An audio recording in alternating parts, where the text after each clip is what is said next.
Josh, before Hello. we get into anything too important, Yeah, you're number 27, aren't you? I am 27, but my good friend Pierce and my club captain, he doesn't like me wearing his kit, so it just means I have to wear his kit. It's a cheap thrill, it's a cheap dig, and it makes him lose his head for about 5 seconds. Whatever keeps you entertained. Exactly, yeah. Moving on to the more serious Yeah. stuff. You've had your first few minutes of the season in recent weeks, Yeah. played in a number of games. How are you feeling physically after coming back from that surgery and your injury last season? Yeah, feeling a lot better, a lot more free in the way I'm moving and sort of recovery-wise. I think obviously everyone that's had long periods out with injury, especially being athletes, there's sort of like a grey area from when you're sort of pain free but you're not fully fit. So coming back Doncaster, that was the case leading into Blackpool.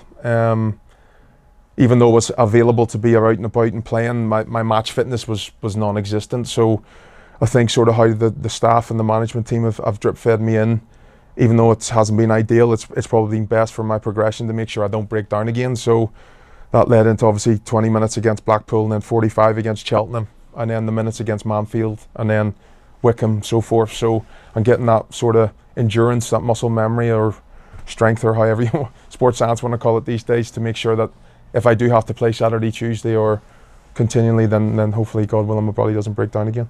How tough is it missing maybe the first chunk of pre-season? Do you feel like you are behind your other teammates? No, it is. It's massive. Listen, there's no fitness like pre-season, and obviously the amount of fitness that you do get all comes down to playing in matches. And this season, even though our pre-season schedule didn't have as many matches in terms of Saturday, Tuesday, the work we'd done Monday to Friday we were at it, we were after it. The gaffer made sure that we was working in a controlled environment, that the boys were pedal to the metal basically, and to miss that out was tough to take, because when you step back in and the standard and sort of the tempo really and the recovery is a lot more than what you've been used to for the past 5 months. It can be tough, but it's just about getting over it mentally and make sure you're up to speed as fast as you can.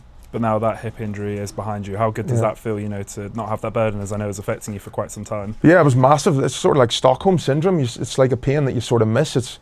You're moving about and getting in and out of bed in the car thinking it's actually weird that you don't have this pain anymore. So it's just trying to retrain your body to realise that no, you can handle the load, you can handle these movements without sort of having to wince and whimper and dose yourself up with pills and potions. So it's been good. It was a long road to recovery, but it was one that I needed to take to make sure that this side of the season I was able to be fit and ready for when the gaffer needed me. And on the pitch, you scored your first goal against Mansfield, albeit it wasn't the result we wanted. But was it good for yourself, to get off the mark early in August? Yeah, no, massively. Yeah, it's obviously settles the nerves. Obviously, as a striker, you want to obviously rack up as many numbers as you can. So scoring as fast as you possibly can is obviously nice. Obviously, Sonny and Jaden they went before me, so I didn't want to leave it too long to be playing catch up. So it just keeps the competition for places high, and I think it's good to have competition for places at the top end of the pitch, because it means that you're trying your best to perform. Speaking of Sonny and Jaden, and you've got Kieran as well joining you in your sort of strikers group this season. What's the dynamics been like between you all as you're maybe the senior player out of the four of you? Yeah, obviously being the senior player, obviously played most when available last season for the gaffer.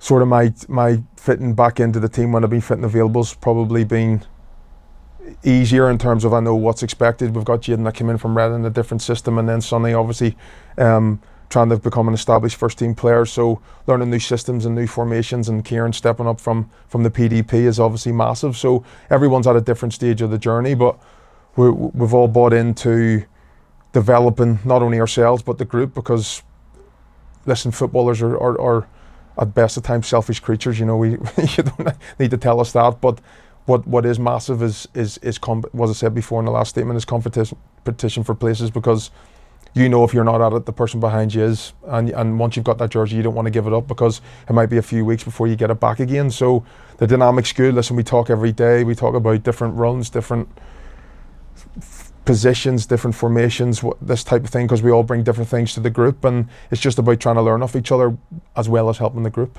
And do you feel you are still learning and still developing from them as well? Yeah, and 100%. I think you'd be ignorant to think that you're not. I think obviously what I have, what they don't, is experience. So you've experienced games, formations, results, everything, maybe more than what they have, but it doesn't mean that their opinion or what they're saying is invalid. That would just be disrespectful, they see the game through a different lens, and it's great to see what they think in terms of when full-backs have the ball, when centre-backs have the ball, just an array of football jargon, as we call it. But yeah, it's just great learning off each other, and obviously the environment that the manager and the staff has created, that we have an open policy when we do our unit meetings, when we do match day meetings.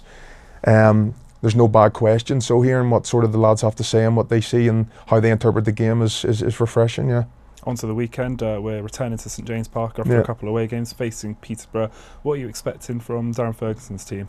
I'm expecting them to be physical. I'm expecting them to play with pace and with power, especially on the top line, and a team that's full of confidence in how they play the game. So I don't think it's going to be easy. Is it a game I think we can go on and win? Of course, but obviously they'll be saying the same. But I think it's a team that's willing to implement and take a bit of risk, especially in possession. That's going to go on and win the game, because I think we both carry the sort of the firepower all over the pitch, not just up front, but the midfield and at the back, and to really hurt each other and expose one another. So it's trying to nullify their strengths without sort of taking away from ours. So I'm expecting it to be high energy, and it's a game I'm hopefully that we will go on and win. Yeah.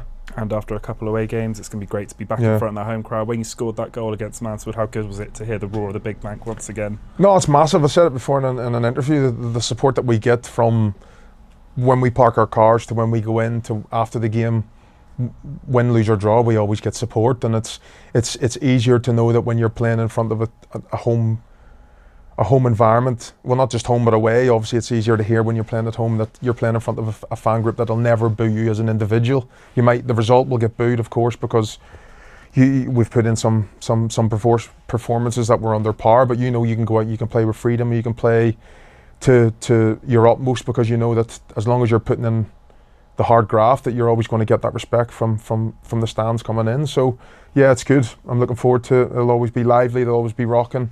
It's just up for us to create an atmosphere, to create a foundation that gives them to get behind a team that can go on and win football matches. So yeah, we know that responsibility, and we're looking forward to carry that out.